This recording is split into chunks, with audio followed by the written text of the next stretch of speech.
guys, samahan niyo ako mag-ready with me and aalis tayo. Ang susuotin natin is a simple OOTD lang dahil syempre may tayo sa simple outfit. Ayan, so ipapakita ko sa inyo. Ito lang yung susuotin ko, yung black dress or fit dress ba yung tawag dyan. Hindi ko alam ano tawag dyan, bobo ko eh. So ayan, nagsuot na ako ng Relo for the Char and ayan.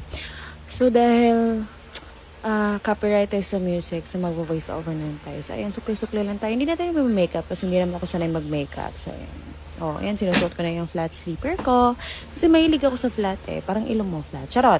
So, ayan, oh. Ayan na yung outfit ko. For the post tayo yun, pack, ganun, pack, oh. Then, kuha na tayo ng bag, then for the char, oh. Ayan, oh. Yan yung gagamitin ng bag, oh. Tignan nyo naman, pack, oh. Aura konti, yan, pack. Oh, tignan, kala mo naman saan pupunta, sa palengke lang naman, oh. Pack, oh. Pose agad, yan. Bye! Yan lang. Thank you sa panonood. Oh, tingnan yung puwet dyan. Tak. Kabog. Ganun.